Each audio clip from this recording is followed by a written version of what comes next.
Welcome back to the grim darkness of the 41st millennium. I'm Inquisitor Temperance Price, keeper of the Inquisition's Black Library, and this is the third volume in a report on the Valentyne Heresy, an actual play podcast set in the Genesis adaptation of Warhammer 40,000's Dark Heresy RPG.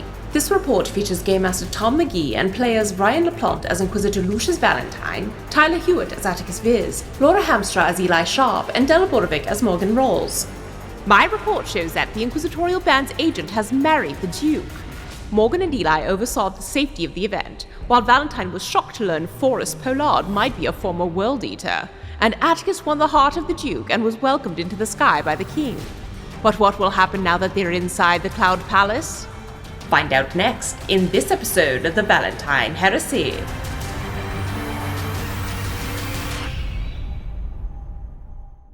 From the previous Celestial Seasons, Lizardman Letter. Darlings, I wish that this humble writer could tell you of the wonders they beheld inside the Cloud Palace, but of course that would be telling, and telling is not what we are in the business of when it comes to the end of a Celestial Season. But rest assured that if you were to close your eyes, drink some Amsec, and just have the most debauched dream you possibly could, if you could just imagine the most wild party there could be, well drunk, you would be so deeply far off the mark, it would rock your proverbial socks. Let's just say it will take everyone there some time to recover, and dare I say the society, for after all, what happens in the Cloud Palace rarely stays in the Cloud Palace. Eli and Morgan, you are outside said Cloud Palace as the grounds lift off in a puff of snow swirling around you. The overall sort of platform that controls the weather of Greybridge during the Celestial Season and also powers this thing is thrumming beneath your feet. It is a tremendous amount of machinery. Eli, it gives you kind of a familiar sense of being aboard a ship, which you haven't had in a while. At the same time, it's the difference between a combustion engine in a car and a full EV, where it's just a slightly different thrum. It doesn't sound as industrial as a lot of the machinery you're used to. But for both of you, this is kind of it's the equivalent of when a submarine is above water and people just walking around on the deck. Like, it feels very unnatural to be outside as this platform kind of rises through the sky. Below you, you can see all the people in just getting blasted with snow, but waving as though you're a cruise ship leaving. There's just, again, some part of the longer I can be a part of this, the better. But slowly but surely that group fades away in kind of the swirling snow. And with them, any immediate threats from the ground, which, after seeing the pomp and circumstance of the drawbridge and sort of the armed firing line, allows you both not to relax because you're here on a mission, but to at least kind of close off one vector of possible threat to yourselves. You know, it's like in a video game where it has to load the next area and it means the door closes behind you. And you're like, okay, all the bad things there are at least out of sight and out of mind for a bit.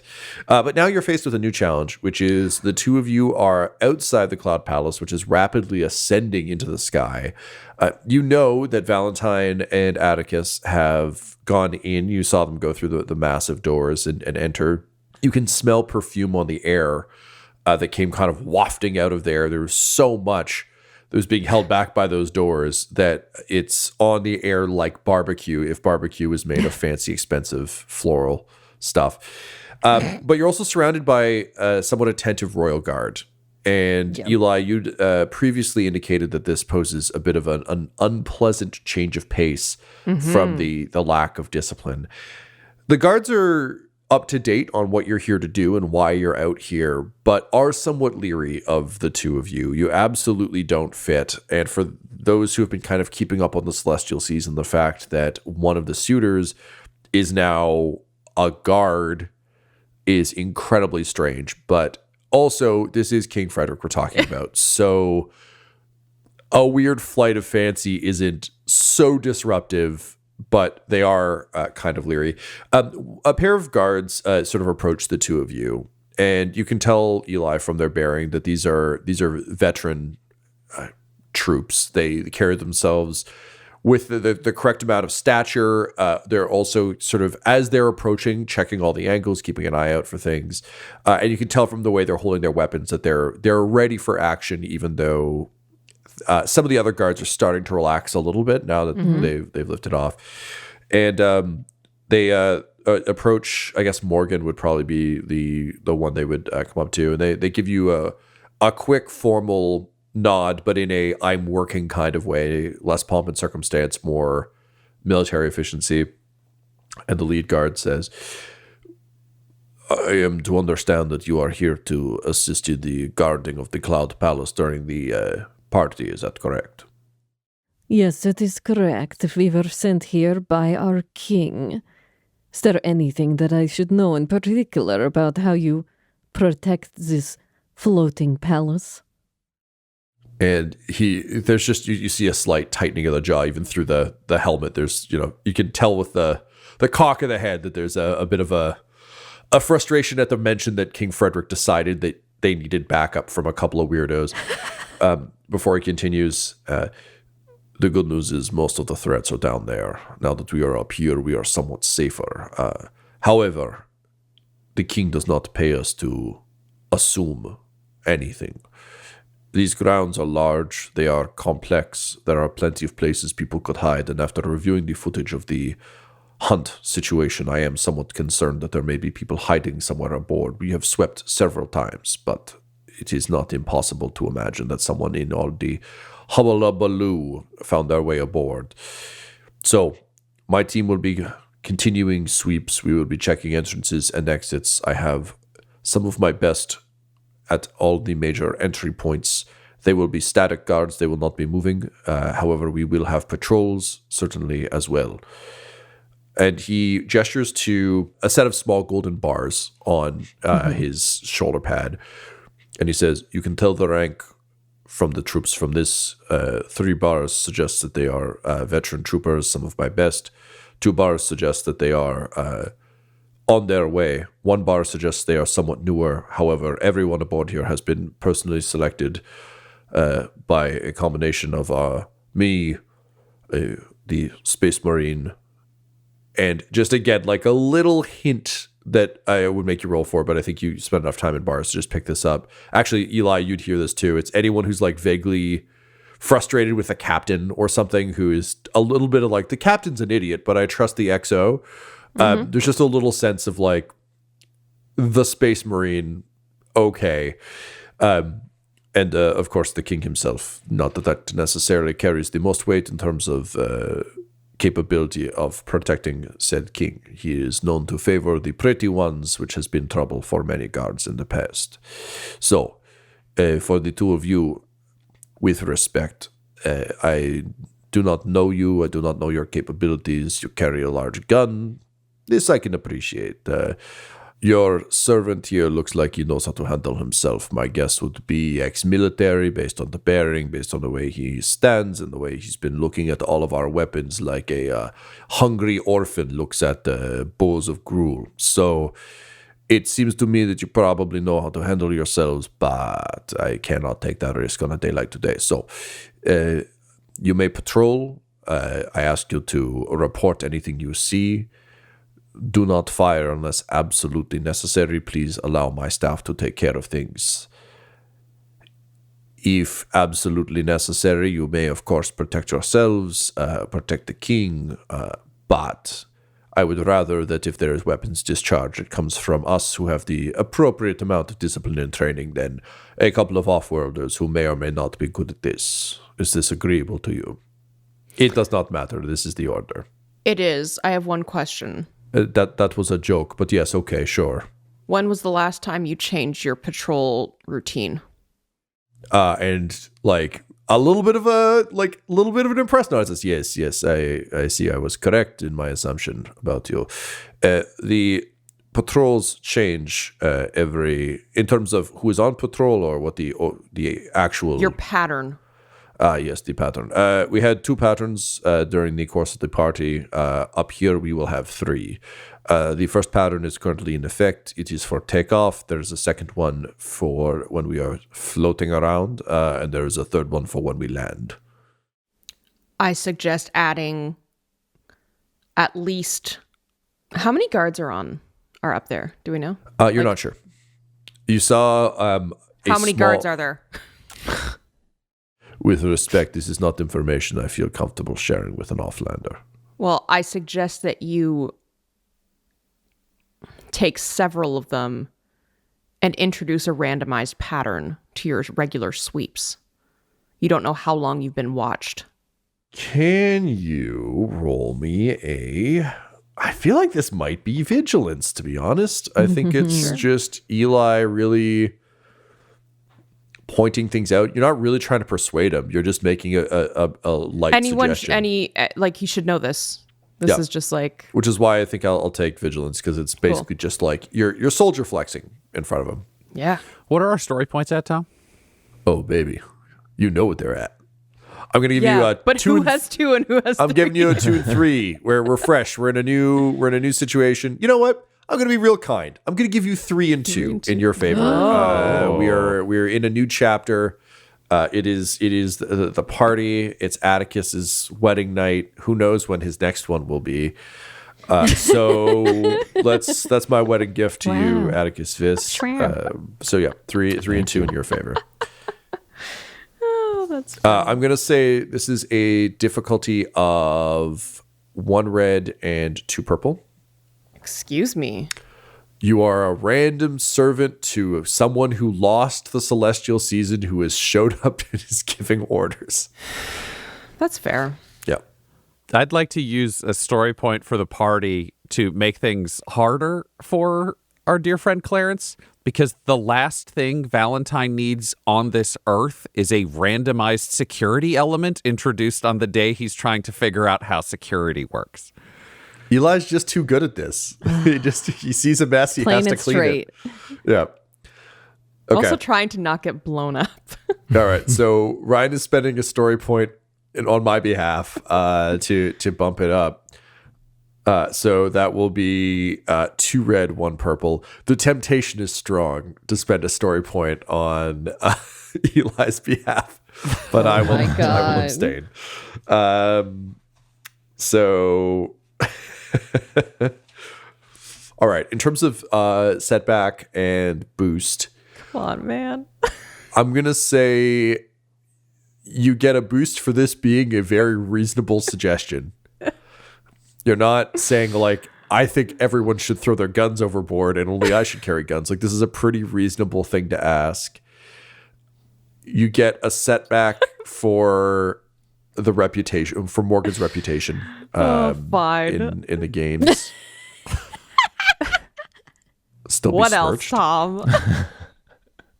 Look, you want to play a 1 dice game? We can go back to Dungeons and Dragons anytime you want. That's what I got on my end. I'll just fucking anything roll else? Anybody else want to put a bear trap on Laura's leg? I feel like I'd like to add a setback for a literal bear trap on Eli's leg that he's just now stepped in. He's had it for years. He only noticed now. Yeah. Oh, that's what that is. Thought my pants were too tight.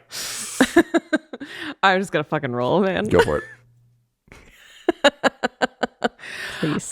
1 failure, but 4 advantages. Interesting. Okay. So he shakes his head and just says, I appreciate your offer. It is something that normally I would consider, but for some reason I feel like fate intervened here to set me against you.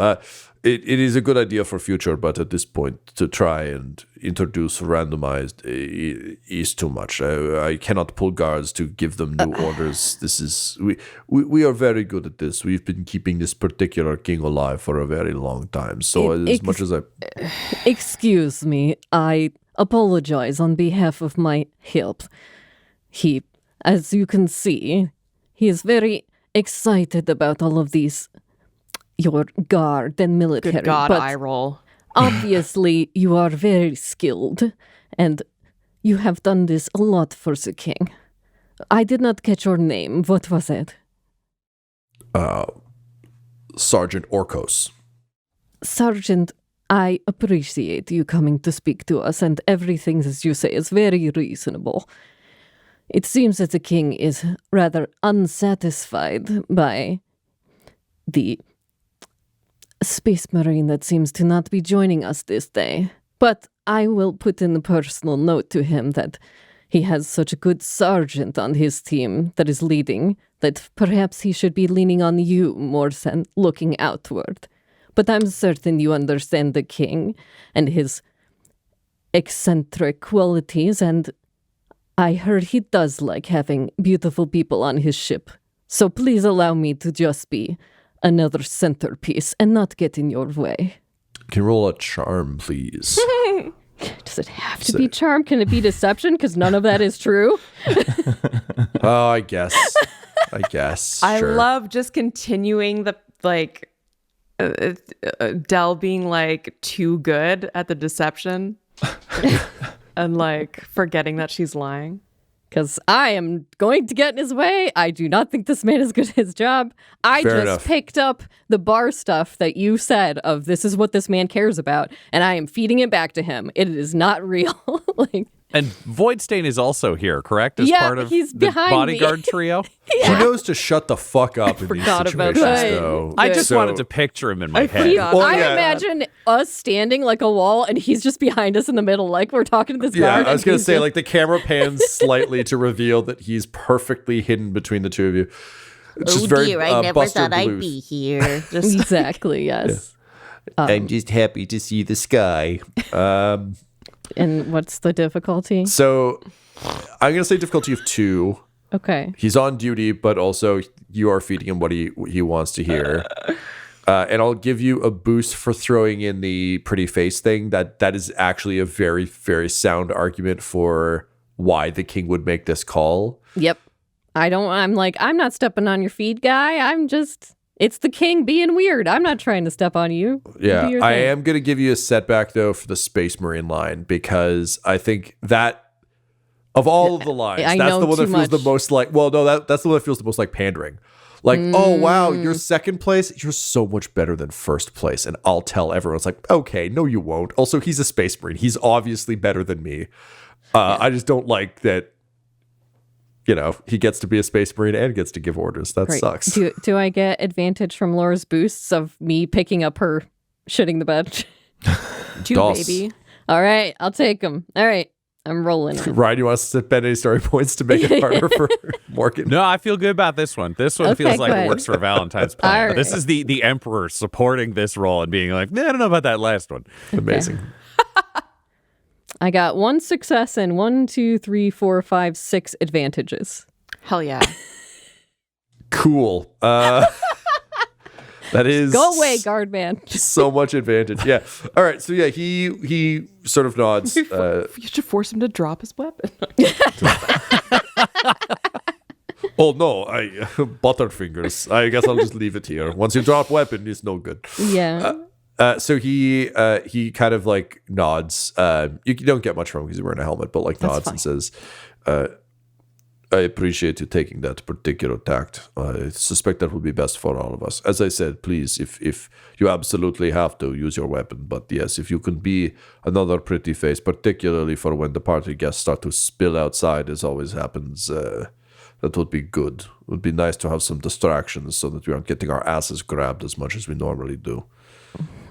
I will try to protect your other guards from that then. Good. And, if you do have to put in a good word, I would not say no. And he kind of like nods to you and just gives a quick signal for people to move out.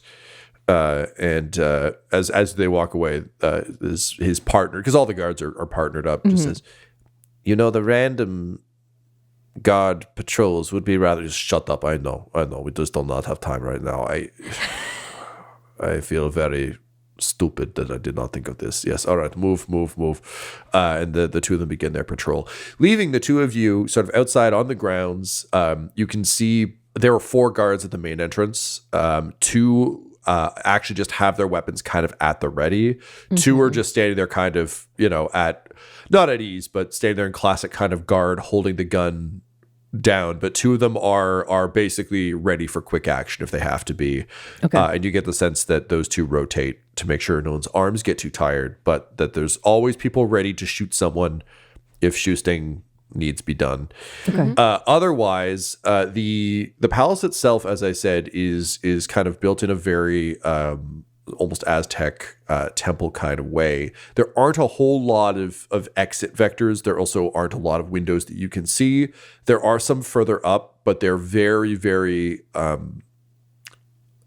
not just like bay windows or anything. They're all those very, very intense, almost prison windows where they're very slatted, gives you a view of outside, but like, they're built to prevent someone from, I don't know, flying a ship through one of them and then just jumping out and shooting everyone. So it is very kind of industrial on the outside. It's closer to guarding a bunker than it is to guarding a palace. But of particular note to you and a particular concern is the idea of party guests spilling outside. Means that they do have that capability, that there are other entrances. And obviously there are the guard patrols. What would the 2 of you like to do to sort of start your fake patrolling? Morgan, as we just discussed when you reminded me that you're not being genuine, you obviously have other objectives here and other things that you'd like to do. How would the 2 of you like to start this? You're currently standing again at the front of the palace, looking at a long, featureless wall aside from this massive, ornate entryway that is now closed.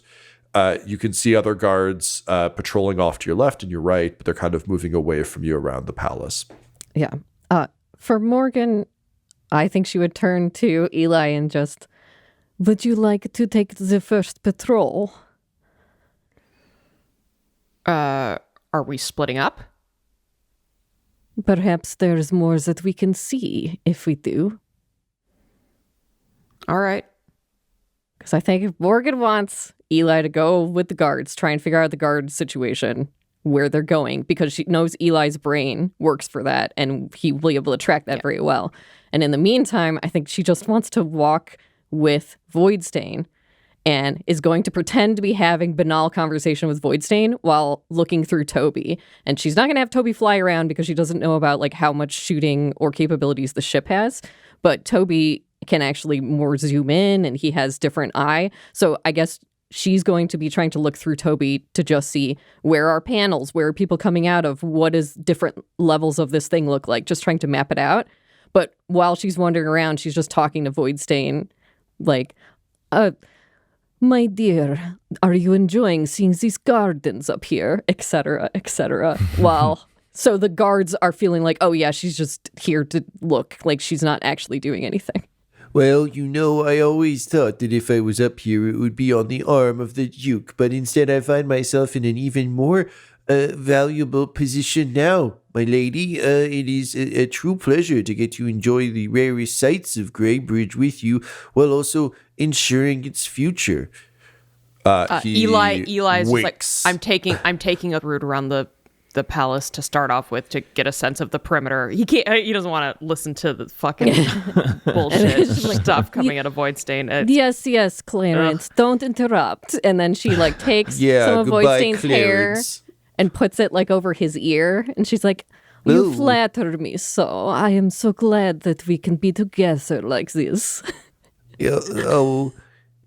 And then his face falls a little bit, and he says, well, since we finally have a moment alone, I suppose it's an appropriate time for me to have words with you, my lady. I am somewhat concerned that you may be more duplicitous than you let on.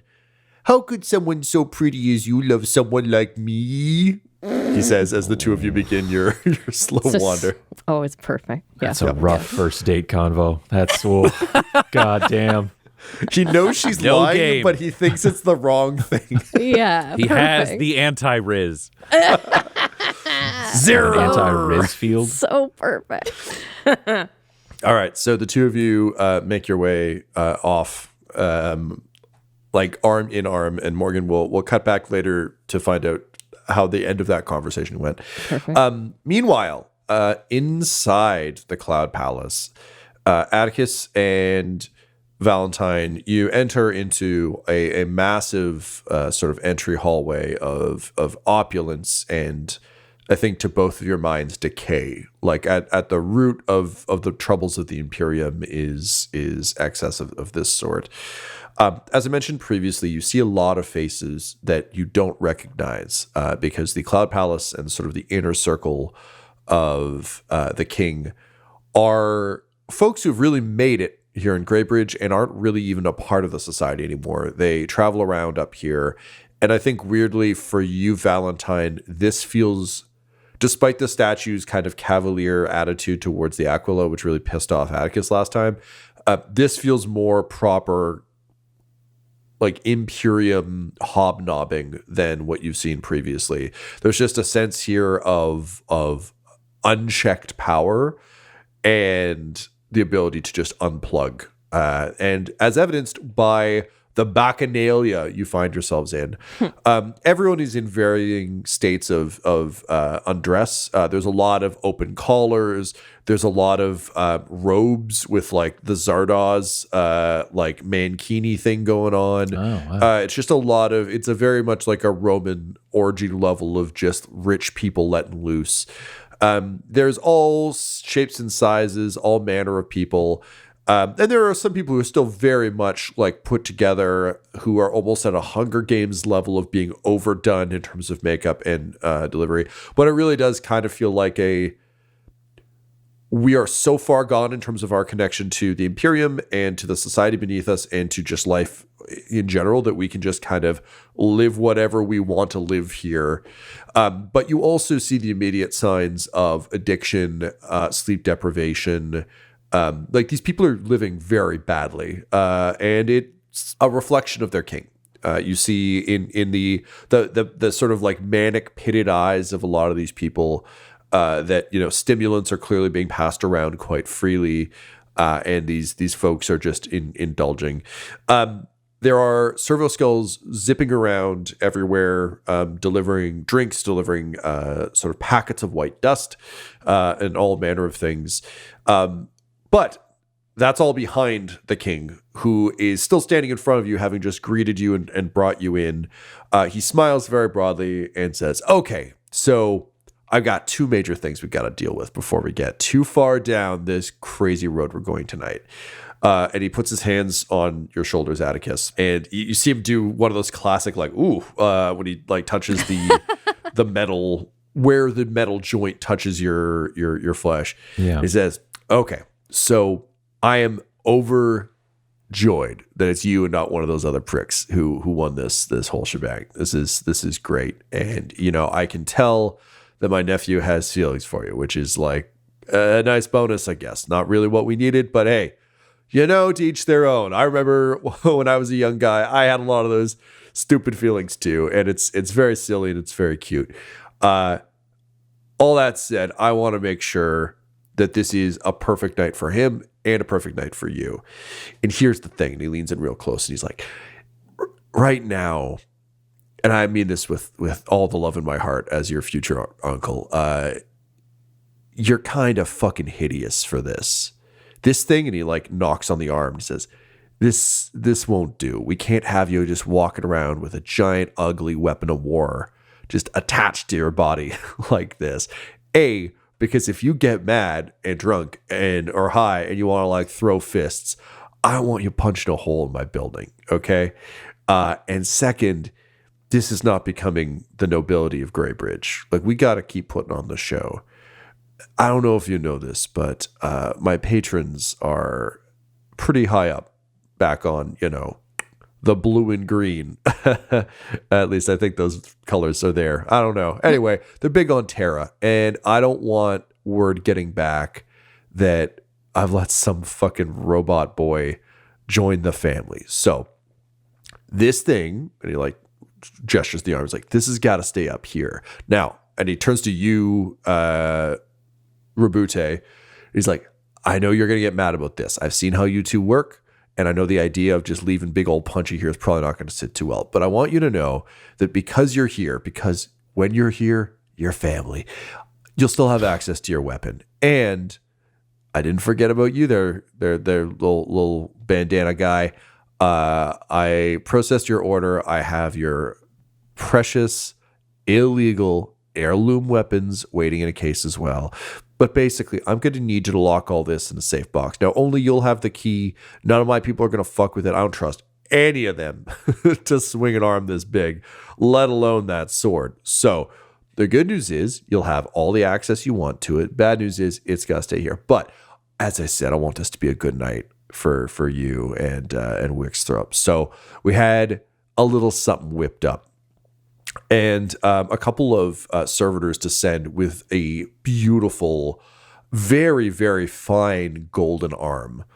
It is clearly mechanical, but it's almost more of like a Winter Soldier level of tooling, where it's incredibly, for 40K tech, incredibly slick, incredibly well crafted, and I think, Valentyne, to your eye, incredibly Xenos. There's no way that the Imperium would be able to make something that looks like this with the level of technology that's currently available.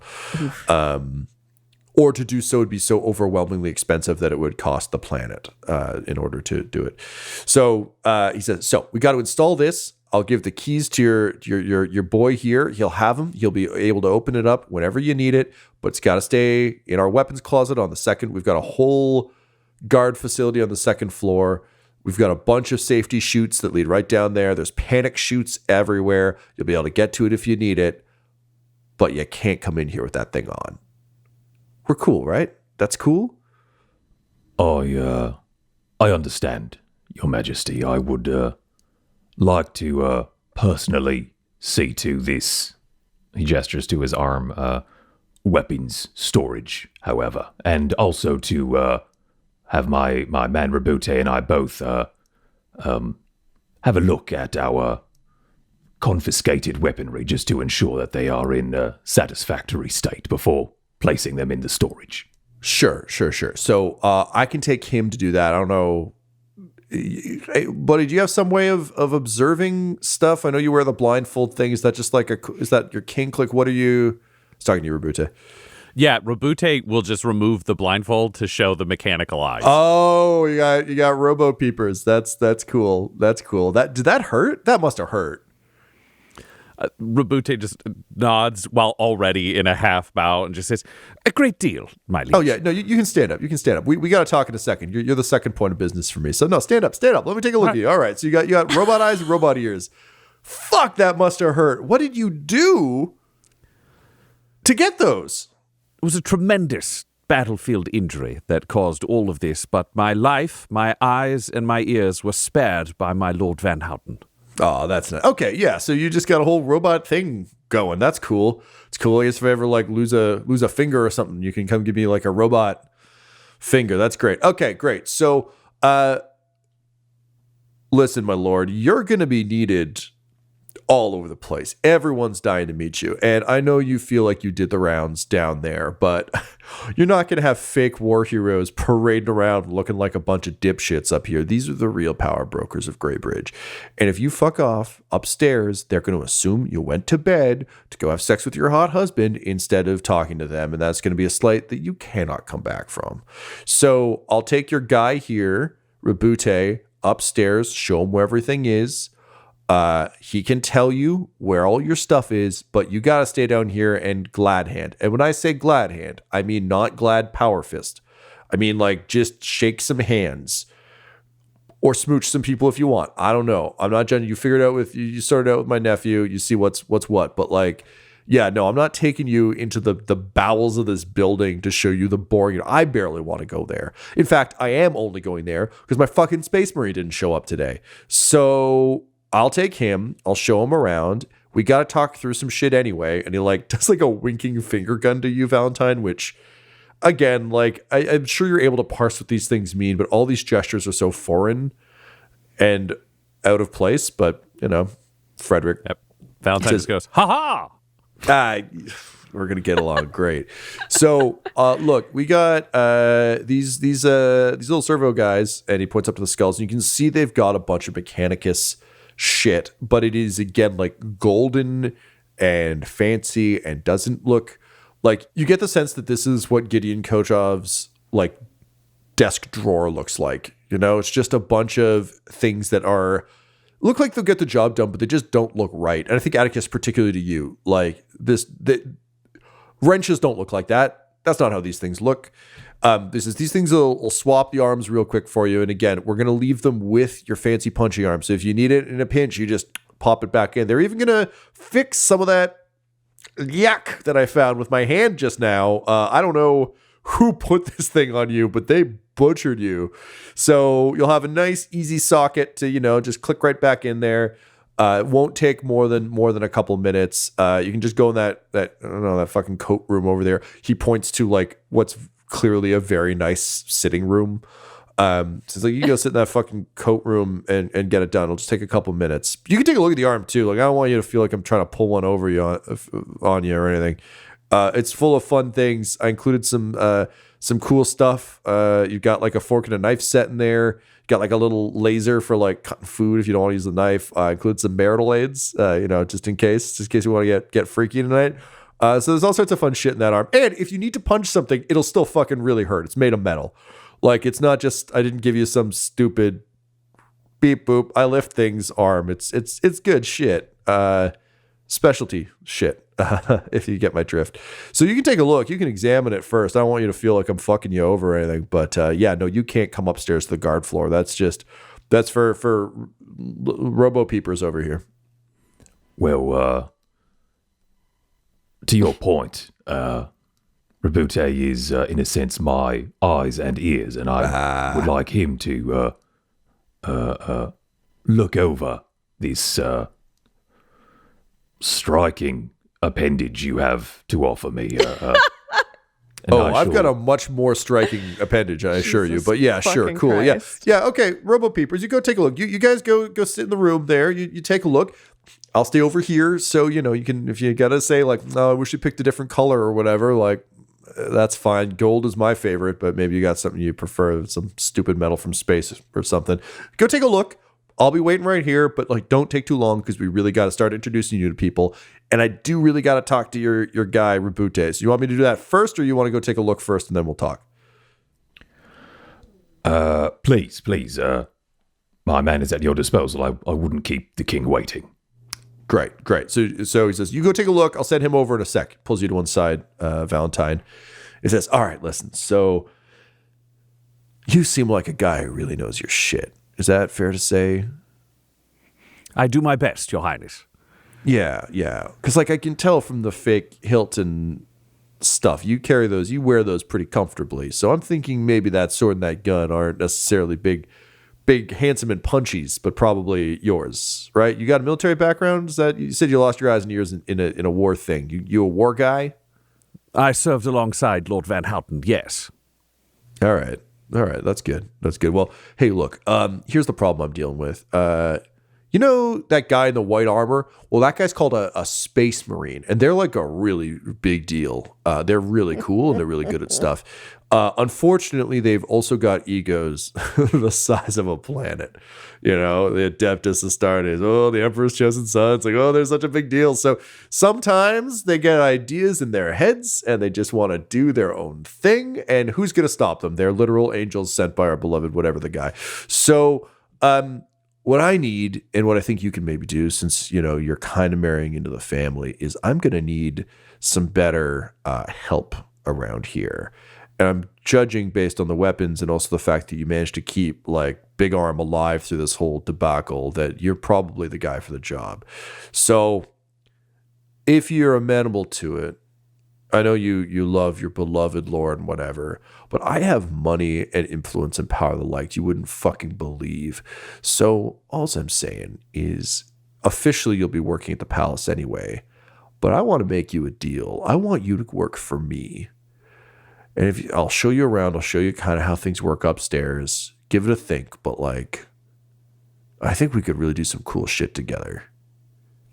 And like, just you see the manic eyes of a drowning man clearly grasping for any and all life preservers in a rapidly degrading situation. And Valentyne will nod, and he will say, Serving you is serving, my lord. Oh, My that's liege, good. I am at your service. Cool. Okay, that's great. Hey, do you want a bump? And he just like reaches into one of his pockets and just holds out like a fistful of white powder. If my lord commands, undoubtedly, but if he'd rather I stay sharper to serve to my utmost, perhaps not. It is your decision, my liege. Oh. Ryan, can you roll me a persuasion or maybe a leadership check on this? He wants to get high with you because he wants to know you're cool, but you're making a good point. So you're trying to persuade him that you not being high is a better idea. Okay. What's my difficulty? I'm gonna say difficulty 2. We'll just keep this nice and straightforward. Yeah, I don't have any booster or setback for this. There were a fuck ton of floating advantage, I believe, off the last success as well that you can. 6? Yeah, so you can add 3 I'll throw boost if you want. 3 boosts on there? Sure. Yep.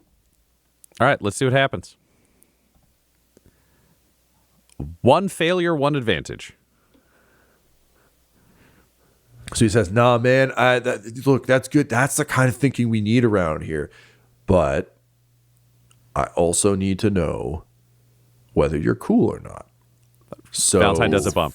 Fucking Great. guy. Valentyne, what's your experience with Calling the recreational emperor, drugs? whatever the Whatever the guy. whatever the Recreational drugs would be okay. Interestingly enough, I think as a commissar, he would be trained to recognize it all, and he would have been trained to recognize any of the symptoms. So he would know abstractly what he should be expecting as a commissar. As an interrogator, especially one who studies human heresies and crimes, he would have, I think, had 1 exposure to most of the major drugs. Where, like, just so he knows, like, if he's going undercover and he has to do blank, he's not going in totally cold. He's not familiar with it. He has no real interest in this for himself. He considers it a crutch for the weak and cowards and a temptation designed to destroy leaders who should not actually be able to lead. So I'd say once. He's done it once. Sure. Okay. That all makes sense to me. Let's go with a resilience check. Sure. I'm going to say difficulty 2. You get a setback for just not being familiar with the sensations of this. You've experienced it once, but it's still like, a kickstart to your system. I'll give you a boost because he's probably giving you the cleanest drugs you could possibly have. This isn't like a street drug. This is a fancy rich people drug that he probably realistically is having manufactured on site. 100%. With his level of paranoia, he's got a drug guy. Yeah. It's weird. Who could you He's get? got a chemist. Yeah, with a pointy hat, pointed ears, and a name. So, yeah, I think that's it, honestly. Great. And then the only thing I would argue is his tempered will, which lets him remove a setback die from anything that would disorient him. Yes. Don't you very, get a boost very from much. your 1 advantage you rolled? Oh, yeah, I can throw that on there as well. So I think that's it. This doesn't Valentyne, normally in terms of Valentyne's determination, I would consider a story point for something like this if he needs this king won over, but he doesn't need to be a great drug guy to impress this king. No, just it's needs to do probably it. entertaining if he can't handle it as well. So he's just going to let this play earnestly and in character, which is pretty close to Valentyne. Yeah, because the only, like, this check isn't are you fun or not? It's literally just like, how does it affect you? But yeah, the fact that you did it was what he needed, not how you react to it. Yeah. All right, let's see what happens. You know you're not a narc. 1 success and 7 advantage. Holy shit. Narc too. So yeah, it washes over you, and it, like you're energized, you're slightly manic, but you're able to literally just do that thing where you subdivide your brain and observe that those things are happening to you.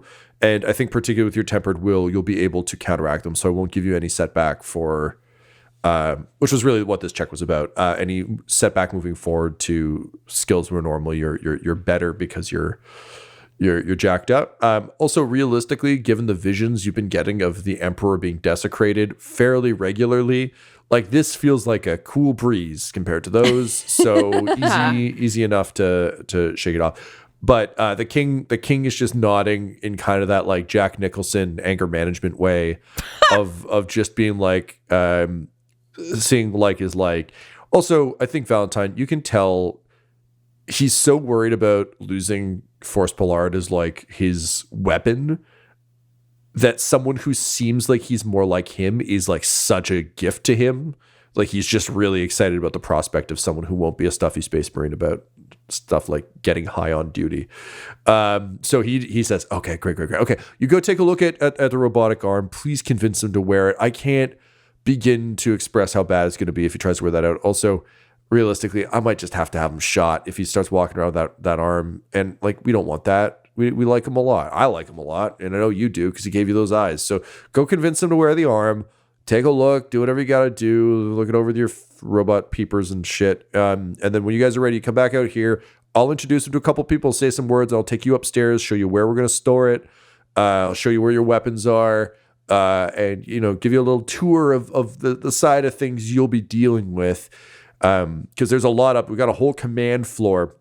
It's how we drop barricades over ships and stuff when we're quarantining people. And, we got laser weapons to like shoot down any fucking flyers you try and come at the palace, all sorts of fun shit. So you'd have a great time. It's going to be great, but you go deal with the arm first.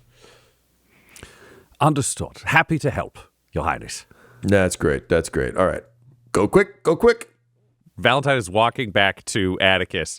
The only tell is he's running his tongue over his teeth very subtly because they have a little bit of an electrical feel. This is clearly a stimulant. So for Valentyne, this reminds him of some of the amphetamines that are fed to Imperial fighter pilots in the Navy and on the ground to allow them to do especially long flight bomber missions where they're like, you need to accompany this fighter jet. It's 20 hours to target and 20 back.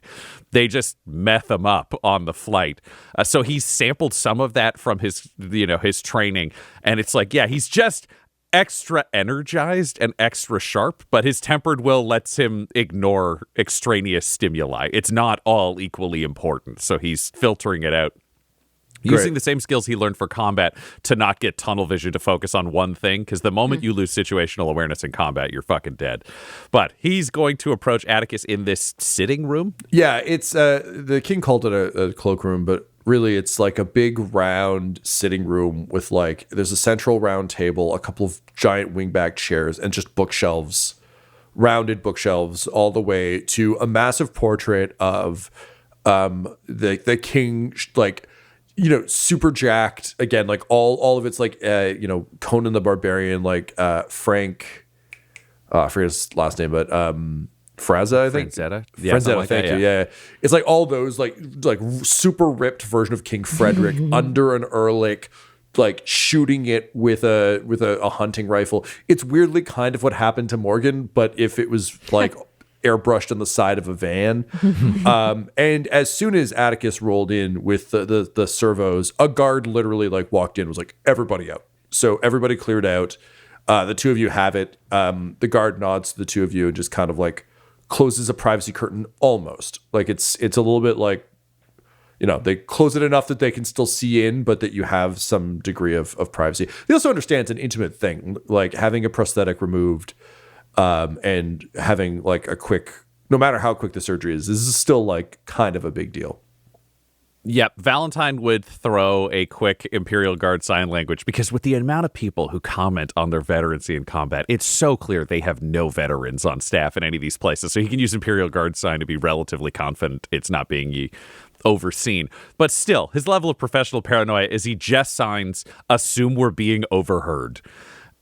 And then we'll take a look at this arm. The only question for Valentyne would be if he can identify any specific alien race's impact on the development of this. He's not a tech expert. He's not going to know what the fuck's in it, but he'll have seen sketches and things of like, oh, this is what Tau tech looks like. Sure. This is Eldari.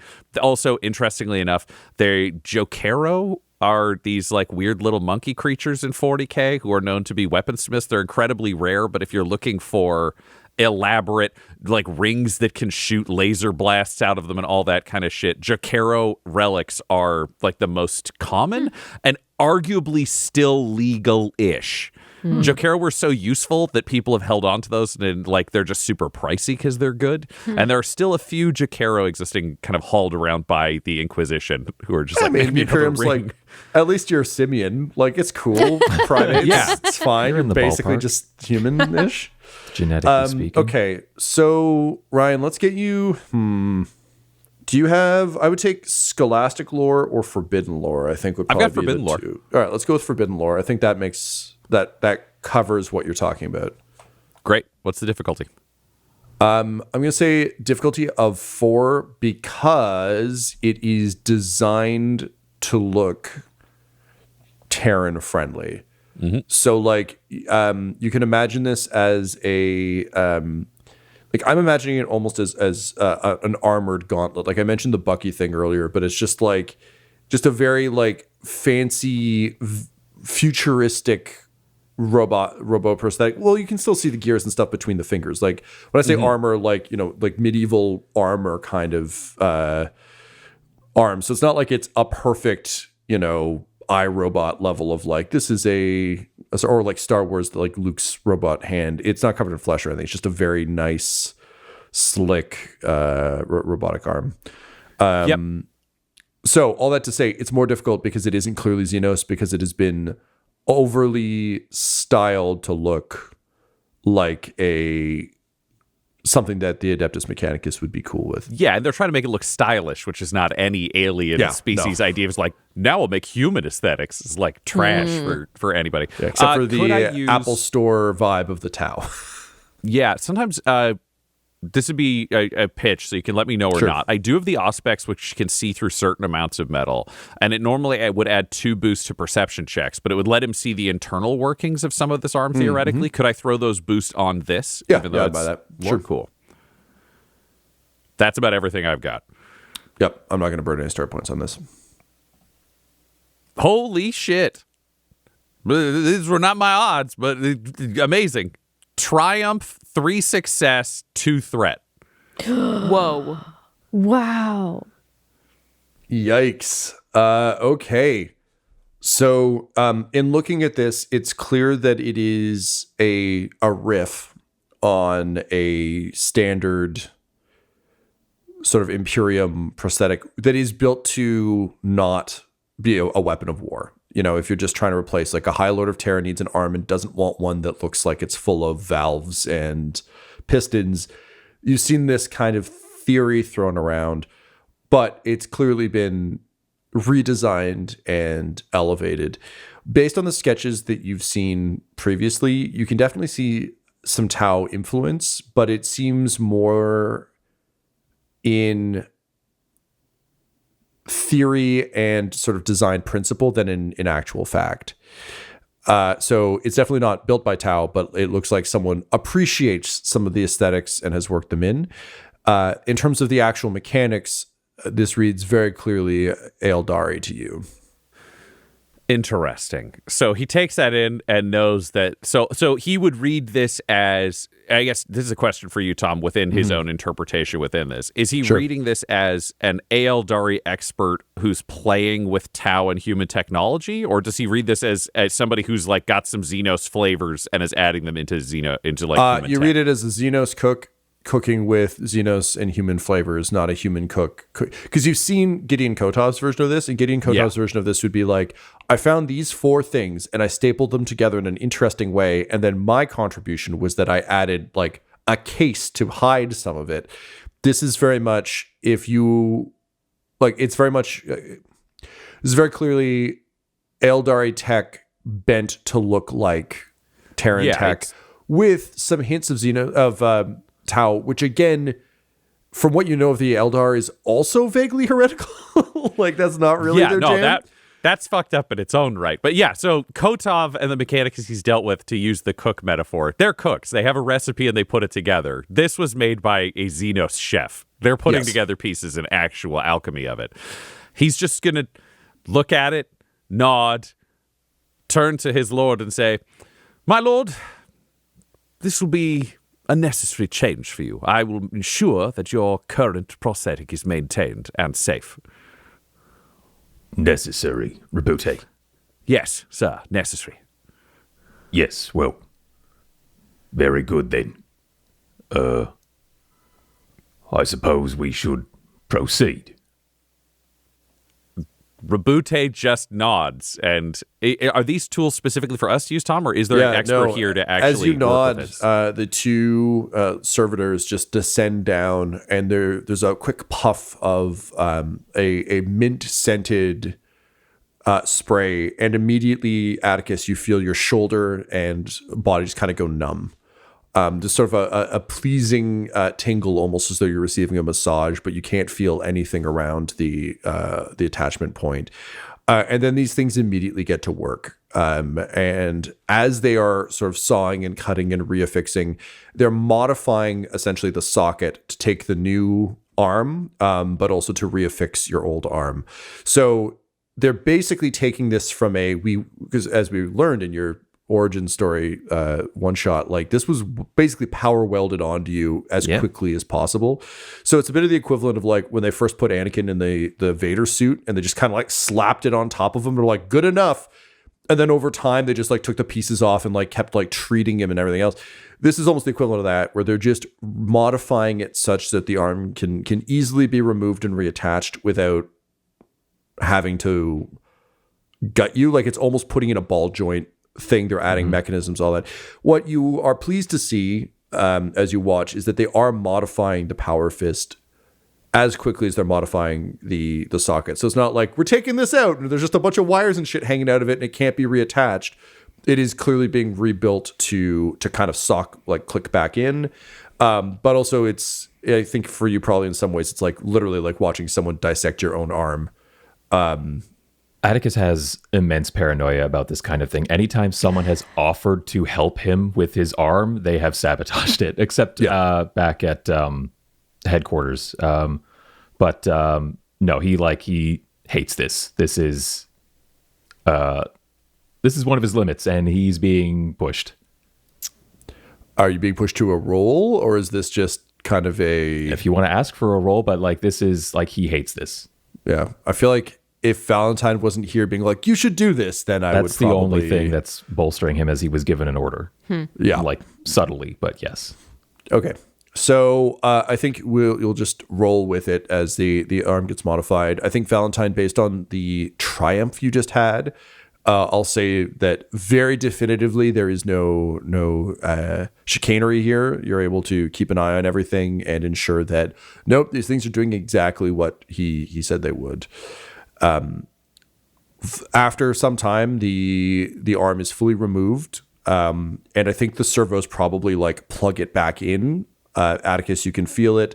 The flesh around it is still very, very numb, but you're able to move the arm with the same kind of ease, and it reacts all the ways you would hope. They then detach the arm and bring in their arm. Clicking that in, and I think from a balance perspective, you're almost going to need a cane. Like your internal balance is so thrown off, but the arm immediately responds to your will. You can do all the things people do in movies where you like roll your hand around, roll the fingers. Yeah. You can feel the sort of hum of energy as you close it into a fist. So it is clear that it does still pack a punch. Frederick, for all of his paranoia, thinks you're Team Frederick, so he's not going to leave you completely weaponless in this if you need it. But Riccio, you have a slender yet muscular robotic arm in the place of your massive power fist, which is reverently lowered into sort of a sealable case as you and Valentyne watch. And Valentyne would go to the entrance and push the privacy curtain aside and look to the king and anyone else in this area and say, now presenting to Imperial Society, Francois Van Houten, Lord of the Golden Fist. And Attikus will rise, I think maybe unsteadily, and walk into the door frame and place his golden hand over his heart and bow towards the king. And just applause, thunderous applause, cheers. There's some like cat calls as you rise. The king is doing that Gatsby drink holdout thing to you, and beyond him, you can see descending from the stairs is the Duke, who stepped away to allow all this to happen upon your arrival. And you can see that he has had a golden sleeve and glove added to his attire to match yours, and just a big grin on his face. And he kind of runs over to you and sort of clasps you on the shoulder with his golden arm and just says, "I hope you don't mind. I thought it was the most appropriate wedding gift, my love." Thank you. I love it. This episode of the Valentyne Heresy features the voices of players Ryan LaPlante, Tyler Hewitt, Laura Hamstra, and Del Borovic, alongside Game Master Tom McGee. This episode was edited and mixed by Laura Hamstra, and the Valentyne Heresy's artwork was created by Del Borovic at delborovic.com. That's DELBOROVIC. Our theme song is The Hordes by Megan McDuffie, and our ad breaks use the tracks No Control and Chiefs by Jazzar, JAHZZAR. All of their music is available at freemusicarchive.org. For all things Dum-Dums and Dice, including merchandise and how to join our Patreon, you can visit dumdumdice.com or find us on social media at dumdumdice. That's DUMBDICE. Ave Imperator, and death to all the heretics. Dum-Dums and Dice has to give a special thank you to the supreme beings of our Patreon at this time: Christopher Little, George Dolby, Richard Cranium, Gavin and Abby McDonald, Logan, Fire Unfriendly, Grandma Likes D&D, Alan, Stabby Stranger, Glitch Trick, Flynn1138, Alarain Okapi, Schrodinger's Pepper, Madre de Gatos, Lady Maiden, Garbo Ape, Locke, Sam Schaefer, Waffle Marine, Dagger Rain, Rob L, Dia Delos Hoodless, Squishy Werewolf, Remy, Funky Head, Nomad, the Wise Paladin of the Badlands, Accent Therapeutic Services in Florence, Kentucky, Lael, Shulzari, The Long Family, Jordan Oliver, Richard Wright, Brittany Fenwick, Alex Parr, Old Man Mojo, Dragonfly, The Body Barrelers, Megan Werner, A Man Out of Time,